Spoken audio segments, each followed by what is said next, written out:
नमस्कार, मैं रवीश कुमार। यूपी, बिहार और गुजरात में 370 करने वाली बीजेपी ने क्या एक बार भी अपने मंच से कहा है कि कश्मीर में बीजेपी इस बार चुनाव नहीं लड़ रही है?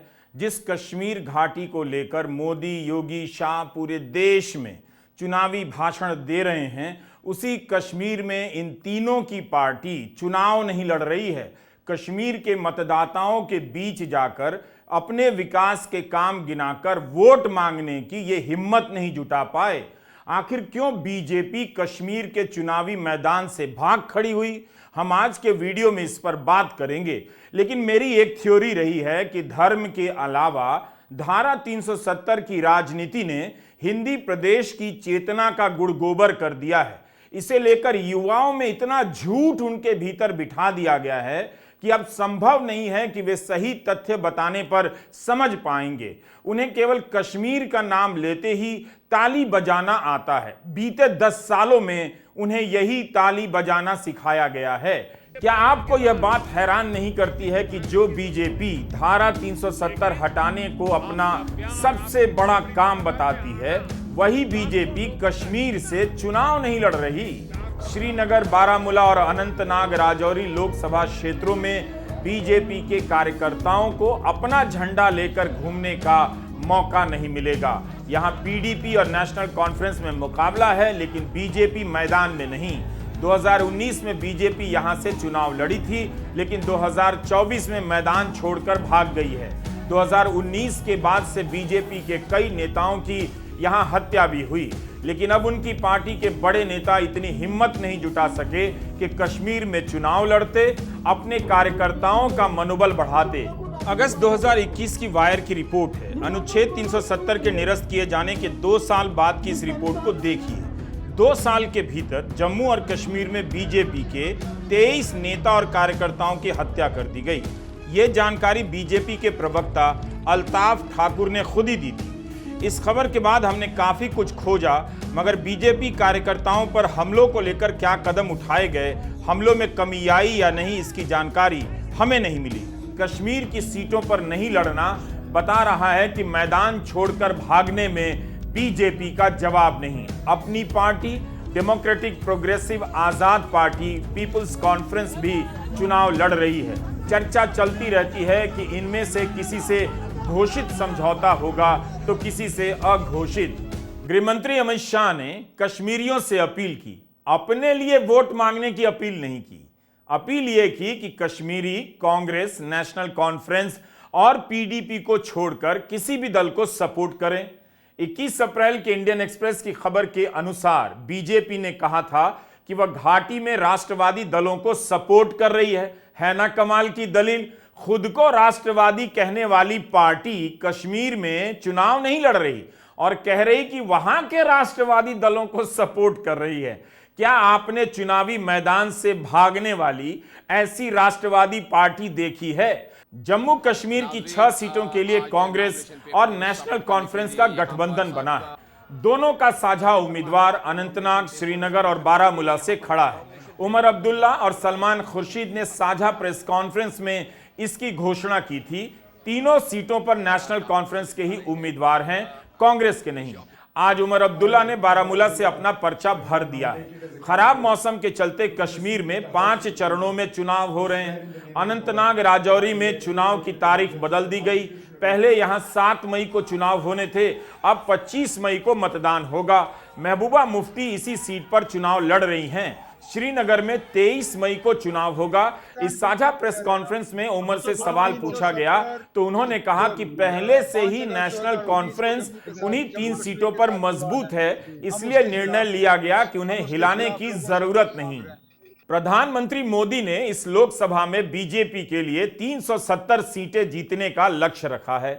यह 370 का जो नंबर है वो धारा 370 का है और इस 370 में कश्मीर घाटी से बीजेपी के खाते में कोई सीट नहीं होगी। बीजेपी के नेता कई दिनों से राहुल गांधी को ललकार रहे हैं कि अमेठी से चुनाव लड़े, अमेठी से भाग गए हैं, राहुल ने हार मान ली है, मगर यह नहीं बता रहे कि खुद कश्मीर से चुनाव नहीं लड़ रहे हैं। क्या बीजेपी ने कश्मीर में हार मान ली है? 2019 का चुनाव ही बीजेपी पुलवामा में हुए आतंकी हमले, बालाकोट स्ट्राइक से माहौल बनाकर पूरे देश में जीती थी। सेना और शहीदों के नाम पर तब भी वोट मांगा गया। अब भी बीजेपी के नेता बालाकोट के नाम पर वोट मांग रहे हैं, मगर कश्मीर से चुनाव नहीं लड़ रहे। अगर आप बिल्कुल नहीं हंसेंगे तब मैं प्रधानमंत्री का एक बयान दिखाना चाहता हूं। पहले आप प्रॉमिस कीजिए कि नहीं हंसेंगे। अभी 26 अप्रैल को प्रधानमंत्री बंगाल आए, वहां कह दिया कि बंगाल से उनका गहरा नाता है, पिछले जन्म में बंगाल में पैदा हुए थे या अगले में होंगे। 7 मार्च को उन्होंने श्रीनगर के बख्शी स्टेडियम में एक सभा की। उस दिन भी प्रधानमंत्री ने कह दिया कि कश्मीर से उनका गहरा नाता है। बिना नाता निभाए और बताए तो प्रधानमंत्री लगता है भाषण भी नहीं देते हैं। मैंने जम्मू कश्मीर को भी हमेशा अपना परिवार माना है। परिवार के लोग दिल में रहते हैं, मन में रहते हैं। इसलिए कश्मीरियों के दिल में भी यही है कि मैं हूं मोदी का परिवार, मैं हूं मोदी का परिवार। भाषण में कुछ भी बोल देने की कला आपको प्रधानमंत्री नरेंद्र मोदी से सीखनी चाहिए। और अगर झूठ बोलने में समस्या आ रही है तो प्रधानमंत्री मोदी का भाषण रोज सुना कीजिए। पूरे मोहल्ले में आपसे सटीक झूठ बोलने वाला कोई नहीं होगा। अभी तक नरेंद्र मोदी अपने भाषणों में, इंटरव्यू में बालाकोट स्ट्राइक गिनाए जा रहे हैं, अपने नेतृत्व की बहादुरी बता रहे हैं, मगर यह किसी को नहीं बता रहे कि कश्मीर की तीनों लोकसभा सीटों पर बीजेपी ने उम्मीदवार खड़े नहीं किए।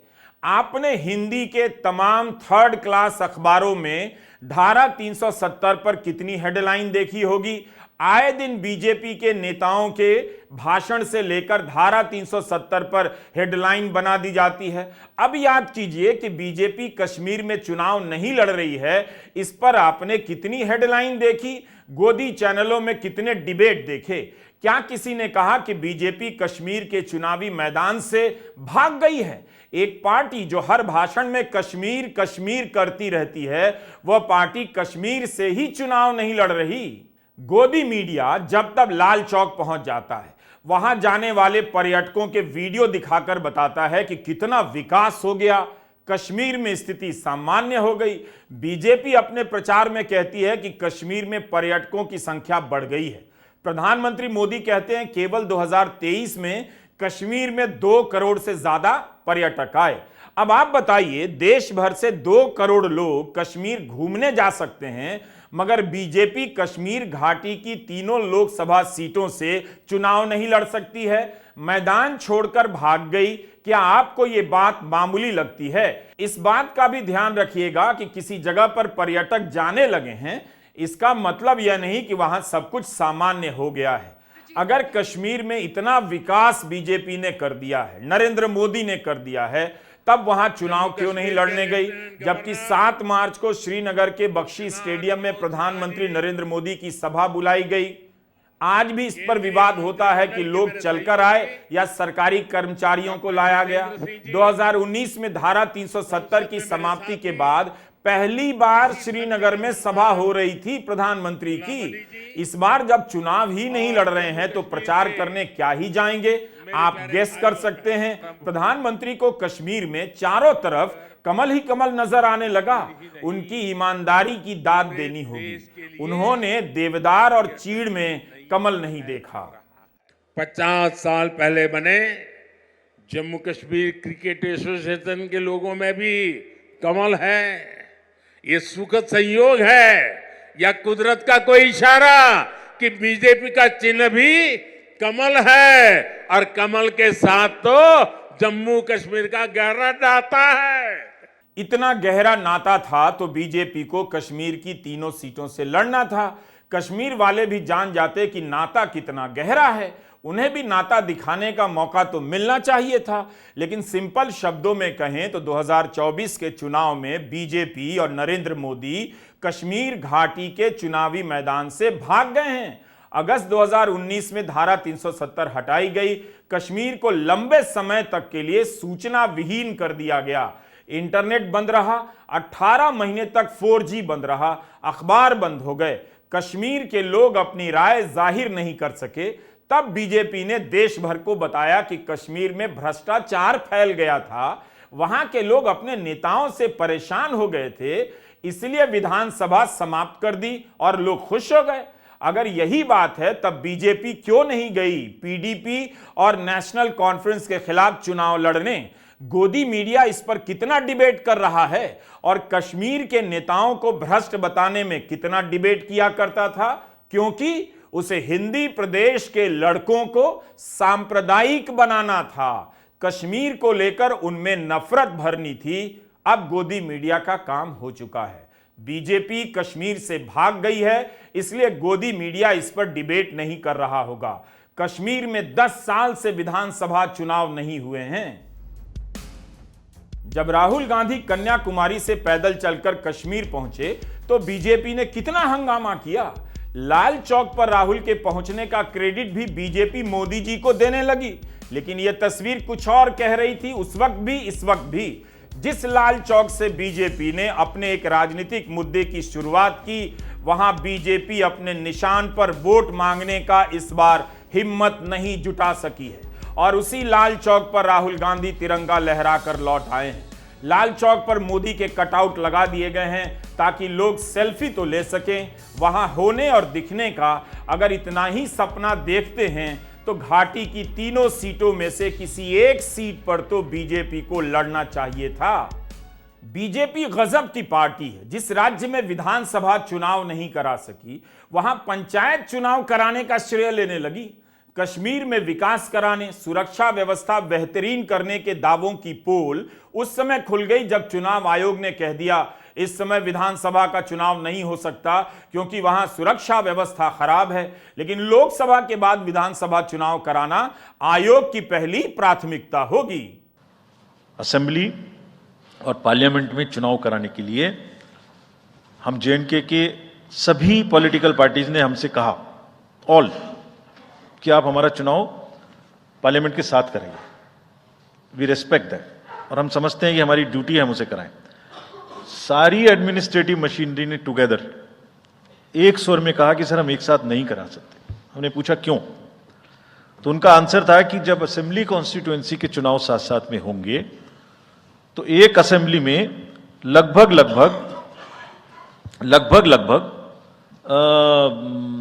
10 से 12 कैंडिडेट खड़े होंगे।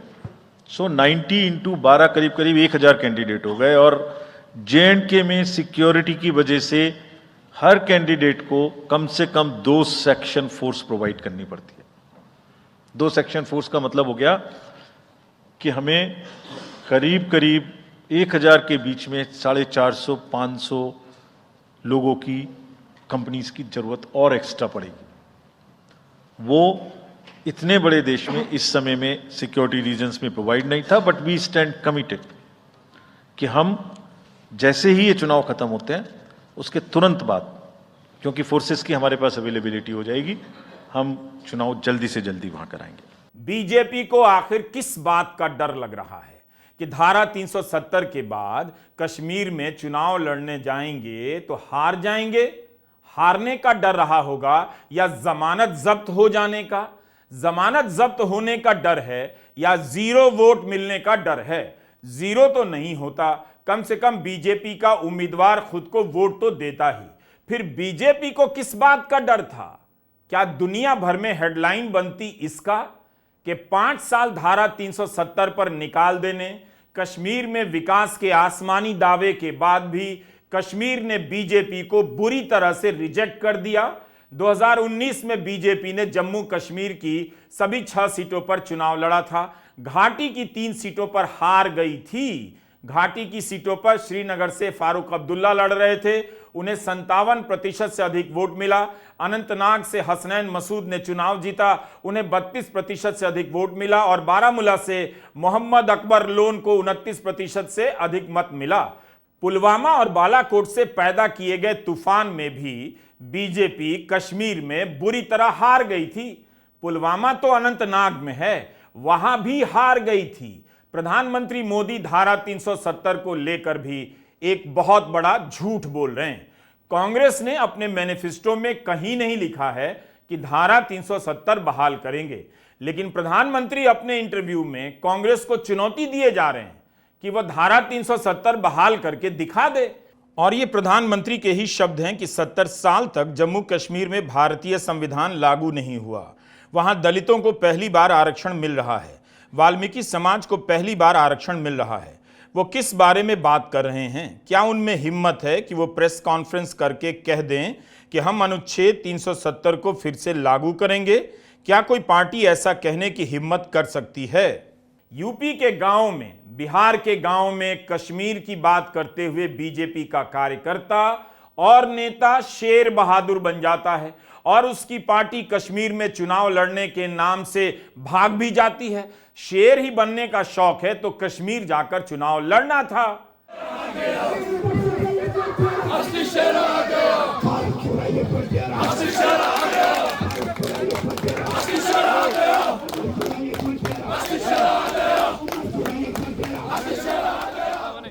यहां जिस शेर के आने की बात हो रही है वो निश्चित रूप से मोदी जी नहीं हैं, पीडीपी के उम्मीदवार वहीदुर रहमान परा हैं। मोदी भले ही देश भर में शेर कहलाना पसंद करते हों, लेकिन श्रीनगर की गलियों में शेर बदल गया है। यहां जो शेर आ रहा है उसका नाम है वहीदुर रहमान परा।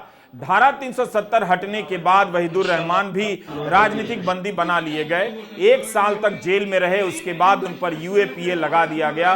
2 साल तक जेल में रहने के बाद वहीदुर रहमान जमानत पर बाहर आए हैं, चुनाव लड़ रहे हैं। महबूबा मुफ्ती की पार्टी पीडीपी से उम्मीदवार हैं।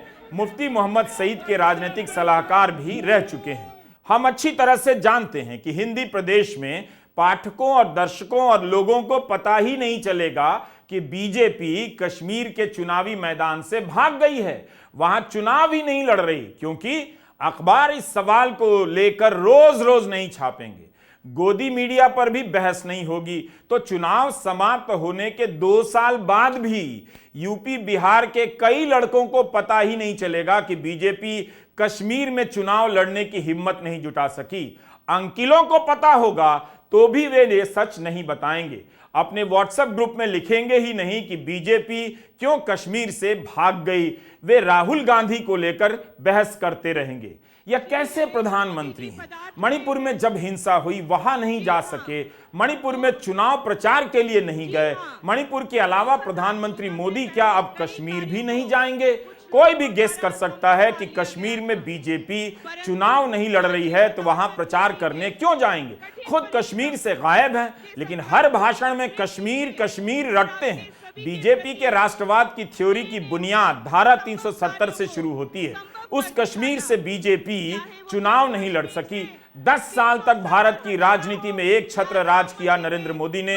गोदी मीडिया गुलाम की तरह हाँ जी घंटी बजाता रहा। सारी एजेंसियां नतमस्तक रहीं, तब भी मोदी कश्मीर घाटी में 3 उम्मीदवार नहीं उतार सके।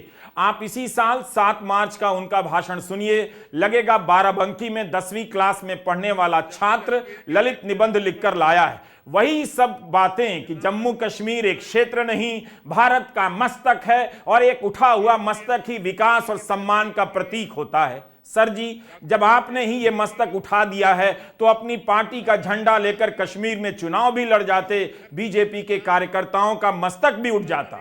अजीब अजीब बातें उस दिन प्रधानमंत्री करने लगे। इनके भाषण की कॉपी अगर कोई मास्टर ठीक से चेक कर दे तो 10 में से 3 नंबर भी ना दे। आपने जरूर देखा होगा, रेडियो पर सुना होगा, मैं अपने मन की बात कार्यक्रम में जम्मू कश्मीर की उपलब्धियों के बारे में हर बार मौका ले लेता हूं कुछ न कुछ कहने का।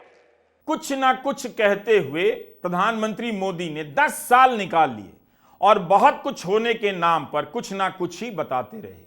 अपने भाषणों में धारा 370 हटाने को इन्होंने परिवारवाद से जोड़ दिया। कर्नाटका, बिहार और कई जगहों पर परिवारवादी दलों के साथ मिलकर चुनाव भी लड़ लिया, लेकिन कुछ परिवारों को लाभ मिलता था इसलिए धारा 370 हटा दी। इस तरह की बातें करते हैं। हर बात में जोर से हंसने की जरूरत नहीं है, सीरियस होकर भी सवाल पूछिए कि सब अच्छा कर ही दिया तो कश्मीर की जनता का विश्वास क्यों नहीं हासिल कर रहे हैं? उससे वोट क्यों नहीं मांग रहे हैं? वहां चुनाव क्यों नहीं लड़ रहे हैं? दशकों तक सियासी फायदे के लिए कांग्रेस और उसके साथियों ने 370 के नाम पर जम्मू कश्मीर के लोगों को गुमराह किया, देश को गुमराह किया। 370 से फायदा जम्मू कश्मीर को था या कुछ राजनीतिक परिवार वही इसका लाभ उठा रहे थे? जम्मू कश्मीर की आवाम ये सच्चाई जान चुकी है कि उनको गुमराह किया गया था। कुछ परिवारों के फायदे के लिए जम्मू कश्मीर को जंजीरों में जकड़ दिया गया था। आज 370 नहीं है, इसलिए जम्मू कश्मीर के युवाओं की प्रतिभा का पूरा सम्मान हो रहा है, उन्हें नए अवसर मिल रहे हैं। आज यहां सबके लिए समान अधिकार भी है। जब बीजेपी कश्मीर घाटी की 3 सीटों पर लोकसभा का चुनाव नहीं लड़ रही है तो विधानसभा में क्या ही लड़ेगी? अभी उसके कार्यकर्ता हताश हो चुके होंगे। सवाल यह भी उठता है कि जब बीजेपी चुनाव ही नहीं लड़ेगी तो क्या वह विधानसभा का चुनाव कराएगी? पूछ तो सकते हैं ना। पिछले साल 31 अगस्त को धारा 370 पर सुप्रीम कोर्ट में सुनवाई चल रही थी। उस दिन सॉलिसिटर जनरल ने कहा वे सटीक तारीख नहीं दे सकते कि जम्मू कश्मीर का राज्य का दर्जा कब बहाल होगा। चुनाव आयोग जमीन पर काम कर रहा है, वोटर लिस्ट अपडेट की जा रही है। गुजरात के आनंद में दिया गया प्रधानमंत्री मोदी का यह भाषण आपको सुना तो रहा हूं, लेकिन वे कुछ का कुछ बोले जा रहे हैं। कोई इनसे पूछ ही नहीं रहा है कि आप कश्मीर में चुनाव क्यों नहीं लड़ सके, बल्कि ये सवाल सब तक नहीं पहुंच पाए, इसलिए प्रधानमंत्री कश्मीर पर कुछ और बोले जा रहे हैं ताकि हेडलाइन में उनकी बात छप जाए। यह बात छपे ही नहीं कि बीजेपी कश्मीर के चुनावी मैदान से भाग खड़ी हुई है।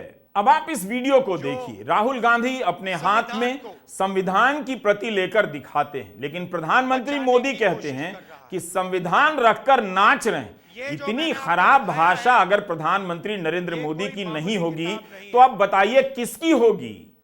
आपको पता है भाई, ये कांग्रेस के शहजादे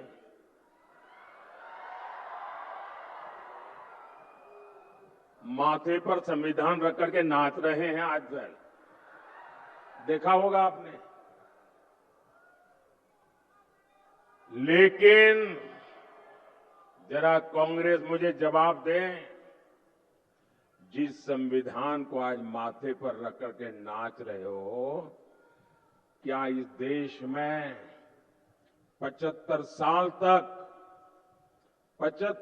तक हिंदुस्तान के सभी हिस्सों पर ये संविधान लागू नहीं होता था? मोदी के आने के पहले इस देश में 2 संविधान चलते थे, 2 झंडे चलते थे, 2 प्रधानमंत्री थे।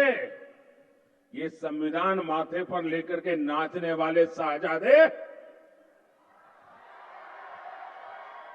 आपकी पार्टी कांग्रेस ने, आपके परिवारजनों ने देश में संविधान लागू नहीं होने दिया था। कश्मीर में हिंदुस्तान का संविधान लागू नहीं होता था। धारा 370 दीवार बन के बैठी थी। ये सरदार पटेल की भूमि से आए हुए बेटे ने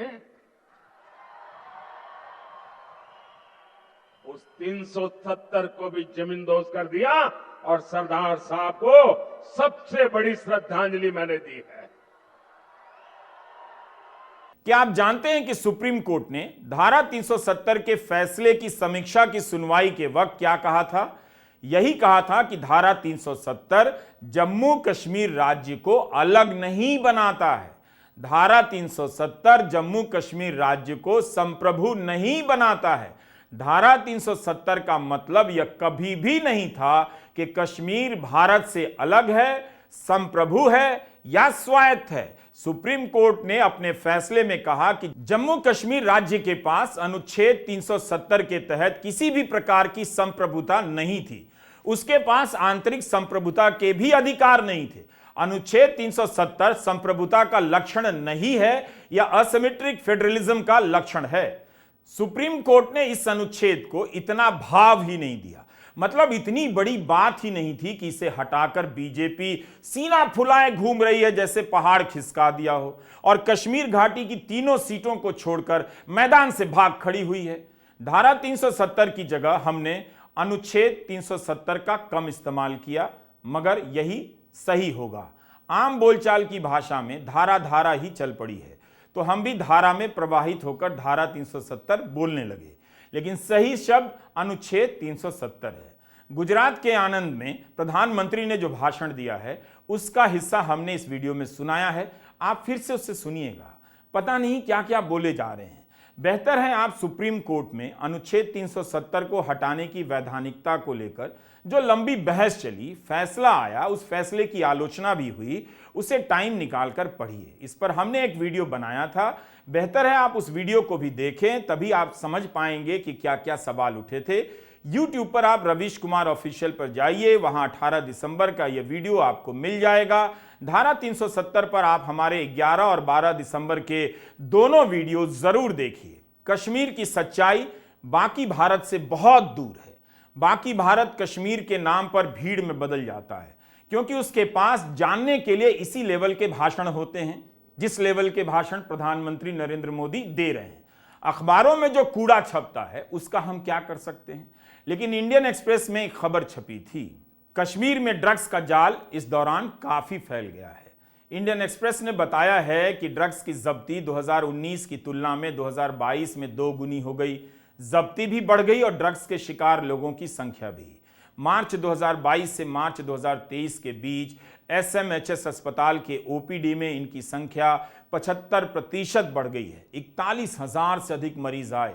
रिपोर्ट में लिखा है कि 15 से 30 साल के युवकों में नशे की लत बुरी तरह फैल चुकी है। इतनी सुरक्षा के बीच कश्मीर में ड्रग्स का जाल फैल गया। कैसे फैल गया, कौन पूछेगा, किससे पूछेगा? मोदी और शाह हमेशा कहते हैं कि घाटी में हालात सामान्य हैं, तो इतने सामान्य हो गए हैं तो वहां बीजेपी चुनाव लड़ने की हिम्मत क्यों नहीं जुटा सकी? इस बात को इतिहास के पन्नों में सुनहरे अक्षरों से दर्ज किया जाना चाहिए कि नरेंद्र मोदी के 10 साल के दौर में विपक्ष को खत्म कर दिया गया, मीडिया को खत्म कर दिया गया, जनता को अंधेरे में रखा गया। इसके बाद भी कश्मीर में नरेंद्र मोदी की बीजेपी चुनाव लड़ने के लिए 3 उम्मीदवार नहीं उतार सकी। बीजेपी कश्मीर के चुनावी मैदान से भाग गई है। नमस्कार, मैं रवीश कुमार।